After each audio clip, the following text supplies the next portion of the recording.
know a lot of people talk that smack saying they're very good, but, when they step up to the sticks, then all of a sudden they can't perform. What do we do with this opportunity? How do we make the most of it? How do we learn from this so this time doesn't go wasted?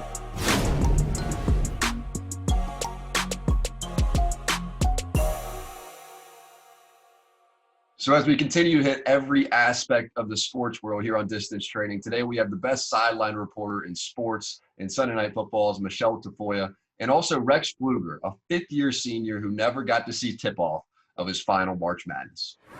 Captain of the Notre Dame basketball team.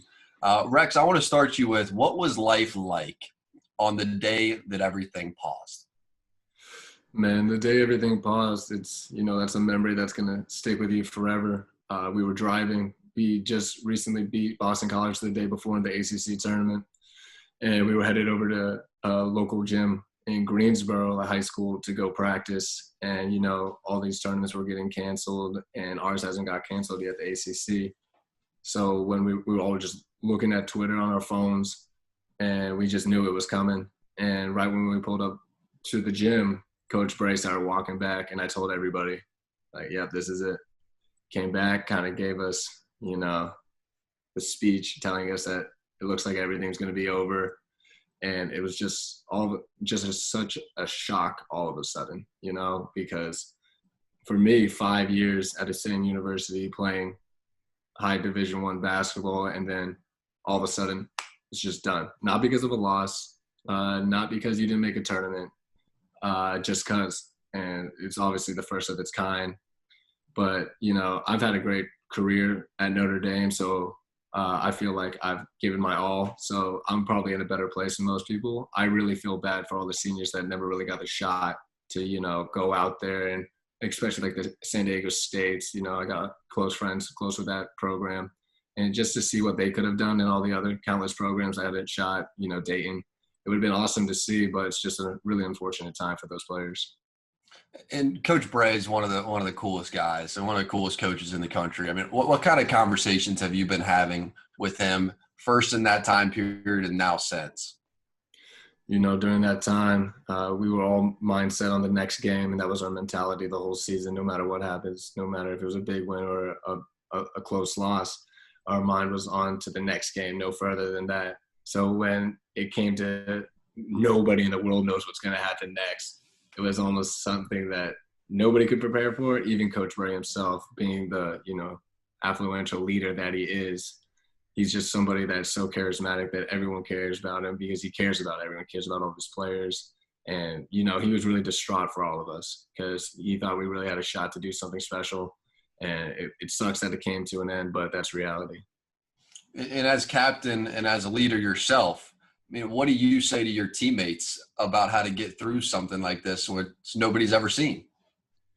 Man, it kind of goes back to my kind of life philosophy of, you just got to deal with the events that happen, no matter if they're positive or negative. You got to just take it with a grain of salt, kind of step back for a second, look at the bigger picture of everything, and just let them know that, hey, this sucks right now, but life is full of other opportunities that are going to present it themselves, and this is one that nobody knows what's going to happen, and some people might be scared, but I think people should be optimistic and hopeful that this opportunity is going to this event's going to create opportunities for people to go out and do different things, maybe realize something about themselves, and even come to more in-depth morals about themselves and values of what they truly care about in this world, because I think this is a great reflection period for everyone. Especially just being with their families as much as possible or in isolation. It's just a huge pause in everybody's life. So it's kind of interesting to see how everyone's interpreting it. And once this is hopefully over soon, it will be interesting to see how people are actually going to react, because now everyone's kind of getting into this mode of staying home. And I hope everybody's out there, looking into the future with a hopeful mindset. Yeah. And so as long as I've known you, the plus thinking, the positive thinking has been your persona. And I saw that you called your ACL injury, even prior to the season, a blessing. What made you say that? How do you explain that? Just giving my certain situation with everything. My mother was diagnosed with cancer in December, brain cancer, glioblastoma stage 4. And it was almost perfect timing for me to tear my ACL. because it gave me the opportunity to go back and be with her for an extended period of time. Otherwise, I wouldn't have had. So like that was just number one blessing. So no matter what kind of pain I was going through, mental or physical, nothing compared to what I was going through emotionally with my family. And so it was definitely a blessing in that sense. But it was also a blessing that I had the ability to go back to Notre Dame for another year. Currently working on my MBA, which I'll finish up in May. And so like when people look at these negative events in their life, you got to see what other opportunities, what doors open for you during those times. That's really special, man. What was your favorite moment, your favorite part, something you just can't forget from the time you were able to spend, basically stolen time, to where you were able to go home and spend some more time with your mother through her diagnosis? You know, it just goes back to our old habitual routines as a family. We would all sit on the couch, just watching TV, watching movies, hanging out, maybe have a glass of wine, something to relax ourselves.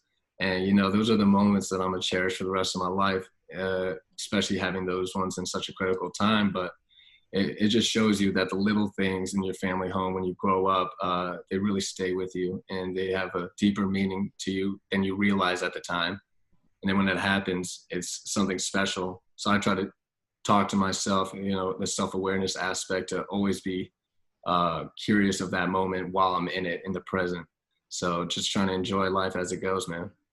Yeah. So where did this plus thinking, this positive thinking idea begin? And how has it evolved with your life since? Man, positive thinking has been in my life since I was a child.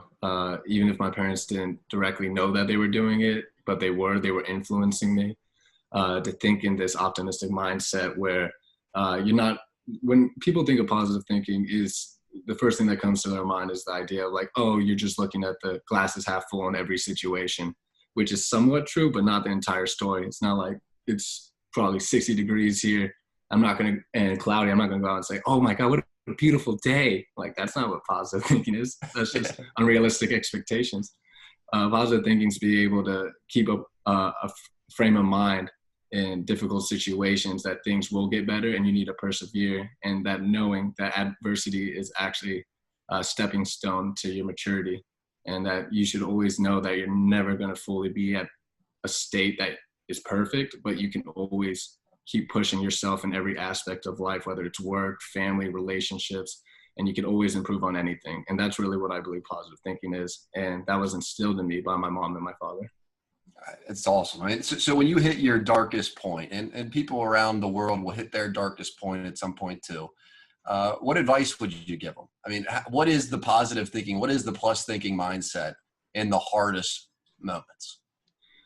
Man, it's just like a word that I've been using, hope, the idea that there are better times to come. You know, when you look into the future, what little parts can you choose? Like whether it's an opportunity or a fun little vacation that you're going to do, or you're going to be working your ass off on a portfolio that you need to get done by Monday morning, and you have to work all weekend. But once you're done, you know, you're going to feel great about it and you're going to know that you did something great. So little things like that, where it's supposed to motivate you in your life to be the best person you can be, with knowing that you're never going to be perfect, but you're always going to be going for it. Yeah. And I'm loving these threads too. You have this thing on Sundays. Explain what you do through your social media feeds.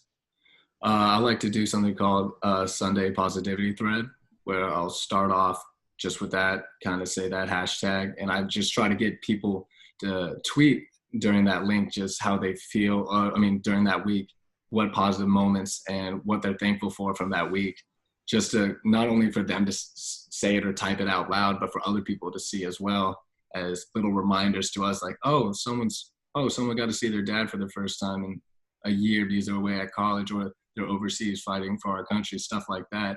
And I'm like, I'm over here complaining because I see my dad too much.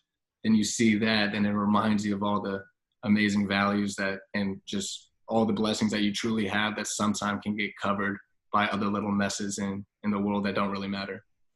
Mm-hmm. So how long after the quarantine began did the idea for a Fortnite tournament emerge, or was that before any of this stuff got started? Actually, that was a part of a company that I'm actually partnering with, kind of working as an ambassador, called NACL, a nonprofit that's looking to organize tournaments and help young kids or just anyone who's really into video games try to pursue their dreams of becoming professional. And so one of the things to kind of a brand introduction was me hosting a Fortnite tournament. And because everyone's indoors anyways, everyone's playing video games, why not stream it for other people to watch? I mean, just in general, how big of a factor is the video game community in connecting college athletes? And then how has that grown as we're all inside? Oh my God, I think that it's one of the biggest times for esports market in general. Just the idea that everyone's realizing that, oh wait, maybe a lot of people that weren't playing Xbox or PS4 at the time, they had to go back on it because there was nothing else to do. And they realized their love.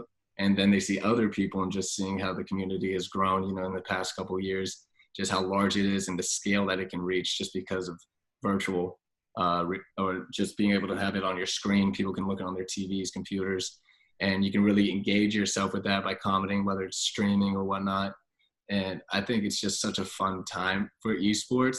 I hope people realize it doesn't mean that you need to play video games the whole day. Like, at least go get like 30 to an hour of workouts, minutes for a workout, but still, like, you can have fun playing that and connecting with friends, staying on headphones, playing these squad matches where you can connect with friends all across the world or across the country that otherwise you wouldn't be talking to. And I know you have some game in 2K. I'm curious if you feel like there's anything that translates to real basketball. Is there ever a moment where you're going, oh, I learned that, or oh, I want to try that, or anything that really translates to the game? The crazy thing is I'm actually not a huge proponent of 2K. Like, as a basketball player myself, I see the little lags, the little delays. Like, I know how realistic they're trying to make it, but sometimes I wish they would just go back to that '08 live when you can just shoot a three from anywhere and you can do a 360 from the free throw line, because that was super fun and entertaining. If there was a sports game that I'm probably the most into, would be FIFA, because I know a lot of people talk that smack saying they're very good, but you know, when they step up to the sticks, then all of a sudden they can't perform. So I would say FIFA's more my game than 2K. I love that. All right, let's get you to our lockdown lightning round right now. The one thing you will miss most about March Madness? The feeling, man, being around your teammates and just getting to experience that with everyone. You know, I've been in the tournament and I have not been in the tournament. And there's no other feeling of being in March Madness, because I came in expecting that feeling every year, because we went 2 straight years my freshman, sophomore year. And then the following 2 years, we didn't make it. So it just shows you how valuable that time is. And that's why I feel so bad for those athletes that never got to participate, who are going to have the chance this year. The one place on Notre Dame's campus that feels like heaven to you? Come on, man. You know this answer. Right in the back of campus at the dock, baby, during summer. Where you got a nice little stretch of dock over the lake, man. You go out there with a couple of buddies, you bring out a speaker, and life is good. I love that. So if I made a pie chart of your quarantine time, what would be by far the biggest chunk? I feel like I've been very productive, just like, you know, preparing for my future coming up. I'm pursuing professional basketball, figuring out the logistics that nobody knows what's happening right now, keeping myself ready. And, you know, I think video games is coming up there a little bit. How are you staying in shape? I mean, do you have a gym inside, or what's been your process? I got some weights at home that I use, and I use a lot of the workout teachings that my strength and conditioning coach, Tony Rolinski, taught me. And I'm able to do full body workouts along with pool workouts, where I just got to keep that cardio, keeping my legs strong, and just overall well-conditioned. Well, he's Rex Pflueger, a great ambassador for all things Notre Dame, and probably most importantly, a great ambassador for positive energy. We appreciate the time, my friend. Stay safe out there. Appreciate you, brother. So our guest is the best sideline reporter in sports, Sunday Night Football's Michelle Tafoya. Michelle, how are you and the family right now? What is the quarantine plan? You know, we were lucky. I live in Minnesota. We got out for the kids' spring break to Florida, and we haven't gone home since. And that was like 3 weeks ago. So we're here where it's warm and sunny, and the kids can be outside, and I can be outside, and we can all get away from each other. So we're very, very fortunate. Well, what was your first indication that coronavirus was going to be something that would shift the entire world? You know, I think probably I didn't, the entire world, probably not till about a week ago. But, you know, when we were getting ready to go on spring break, we had flights for a Saturday. And we jumped ahead and took off the day before because we felt like, what if the airlines don't let us get on planes anymore? So so that night I remember thinking, you guys, let's just leave tomorrow instead of Saturday. Let's get out of here. So I kind of knew then that we were headed for something. I didn't expect it to be like this. What do you think of the NFL's decision, as all these other leagues are pausing or delaying or canceling or whatever it is? The NFL's decision to not only keep the offseason on schedule, but now to hold the draft right on time. You know what? I think it's smart. I really do. I was afraid they would delay the draft, and I don't think that's necessary. All these GMs, they have enough. They know what they need to do. And the players, I think, deserve to know where they're going and get started with their playbooks. And I think all that needs to be on schedule. And I think the timing works out really well for the NFL. We could just be coming out the other side of this, and the NFL season is like met with more excitement than ever before in history. What does an NFL draft? So we're basically going to go from the Nashville one, where it was record-breaking attendance, people everywhere you looked, to now possibly no fans at all. I mean, what do you think that changes most about what the event's becoming? Well, I think the television ratings will be much higher, quite frankly, because everyone is dying for sports right now. I hear it from everybody. They're kind of tired of watching the reruns, although, you know, the Sunday Night Football reruns on NBCSN are spectacular. But people want news in the game, and I think people are really thirsty for that. So I think that the draft, I'm going to be very curious to see how they get creative with it and make it, you know, something that's a television event unlike any other draft before. Well, let's say that this coronavirus had come right in the middle of the NFL season. How do you think it all would have played out? I think there would have been an immediate kind of the way that the NBA and the major leagues and the NHL, I think there would have had to be a shutdown. I just don't think there's any way around it. I mean, you're talking about a sport with a lot of guys on each side of the ball, massive teams, massive buildings that could be fraught with infection, crowds of ginormous sizes, and it would have had to stop. It just would have. And DeAndre Hopkins, I mean, this is somebody that was synonymous with the city of Houston and had grown there. And you think about Watson being 22, 23 now years old, and how young 27 is Hopkins, and those two being able to be together for the next 5 or 10 years, whatever it would have been. What do you think of the move? What do you make of the move of Bill O'Brien sending him down the road to Arizona? You know, there are so many stories and tentacles to this story, and it's hard to know which ones to believe. I usually take the tone of, okay, it's somewhere in the middle. But that's a massive move for all the reasons you just cited. And he is, without a doubt, synonymous with Houston and one of the best receivers in the game. So this tells you there was a problem there. That's, you know, and clearly it was a problem that the two sides could not come together on this. And if it in fact was a personality thing, which happens in this game, you know that, it's a shame. And I just hope that Deshaun gets the tools that he needs in return for this. How about for Tom Brady, ultimately the biggest move of this offseason? What was most attractive, do you believe, about Tampa Bay for him? Oh, I think one thing is Bruce Arians. You know, coaches mean a lot to players moving around, and this guy's really well respected. And so the offense, I think, is going to suit him. And, you know, he has a lot of weapons down there. He has a lot of targets, really, really good ones. So, you know, I think those meant a great deal. It was actually kind of surprising to me. I was with everyone else hearing all the rumors of Raiders and maybe LA because of, you know, their careers and so forth. So this one kind of took me by surprise, but you know, it's just gonna be fascinating, isn't it? I mean, to see how quickly he can adapt to his new receivers, because that's always a thing, and how they treat this offense now with him, and how he gets along with that coaching staff. But I think that had a lot to do with it. I know that you know Bruce Arians well. What is it about his personality that people are so drawn to?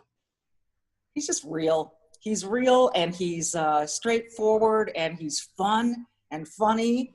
And, you know, he's just someone you can quickly get along with, you know, providing that you're you've got a sense of humor too. And I think that's what makes him so well liked in this league. And, he's proven too. He's proven what he can do. And so I think those things probably all had to be attractive. And I think he's the kind of guy that's so easy to get along with and easygoing that Tom knew he could fit right in with that coaching staff. Michelle, what's your typical off season? I think a lot of people probably wonder, how do you typically spend this off season, and then how have things shifted now? What are you changing up as this is uncharted waters for everybody? Yeah. I mean, usually I take some downtime, probably like your dad does, to just kind of breathe. And then, you start, I was getting ready for the Olympics, Jack. I was getting ready to go cover the swimming events at the Olympics and the trials before that, and then their training camp and on to Tokyo. So that's sort of where my mind was. And then, after that, it would be Zoom right into the NFL. So it's just a dramatic difference right now. I feel like I'm so glad to talk to you because I feel like there's so much going on and so much I want to talk about. And it's really hard to kind of sit and not be able to do that. So this is different. It feels really like the whole world has kind of come to a standstill. And so I'm just really trying to use it to spend more time with my kids. We're all stuck in this house together. We've been playing cards every single night, which we've never done before. Every night since we've been down here, we've been playing cards. And so it's been a really enjoyable time that way. I'm working out more than I ever have in my life. And so it's absolutely, it's different. It just doesn't feel busy at all. Yeah, I just saw this story today, Michelle, and I just wanted to run it by you and just get your reaction. The Kraft family, they send the Patriots team plane into China and bring back 1.2 million of the N95 masks to the United States. What's your reaction to a story like that? Well, listen, whatever you may think about the New England Patriots and Bob Kraft, there's one thing I do know about Mr. Kraft, and that is that he is a generous guy, and he likes to do things to be helpful. And he understands that when you give, you get in return. And he's told me this on a number of occasions. I had a chance to interview him once about this specific topic. And the advice he has gotten and he likes to give in return is give at every turn. Do a good deed when you can. And so it doesn't surprise me. And I think that people who really realize how dire this is, I mean, we're sitting here very lucky, distanced from the real ugliness of this, the hospitals and where it's, and the unemployment and where it's really, really dire and grim. He knows he's got wealth and he can do this. And listen, I'd encourage any other sports owner that has the wherewithal to do something similar. So I applaud him. And Michelle, in your mind's eye, what would be a bare minimum time frame in order for the offseason to begin if you're going to have an on-time start to the regular season? It's a great question. And I could see the beginning of the season maybe delayed a week or two. I think this league could withstand that. So, look, the preseason and the training camp activities have steadily shrunk over the years, as your dad will tell you. And that is not helpful for the players, their health, all the rest. I think they need a good 2 months, a month and a half, 6 weeks maybe, to really get themselves together and ready to play. That would, to me, be the bare minimum. A month just doesn't seem like enough, but I guess if they had to, they would. I would not be surprised to see this delayed, the league delayed a couple of weeks, but I'm not hearing that. I want to say that I'm not hearing that. It just seems like it wouldn't affect things too much in terms of the calendar. Mm-hmm. Michelle, there's a lot of homeschooling going on all around the country right now. On a personal note, I know your kids are teenagers or just getting ready to enter their teen years. Are you teaching them right now? What kind of schooling is going on at home? Oh my gosh. Well, fortunately, they do have some online classes. I'm teaching them to utilize their time. I'm making them exercise. I'm making them do house chores. And I'm trying to teach them kind of just about the fact that we're living through an historic time.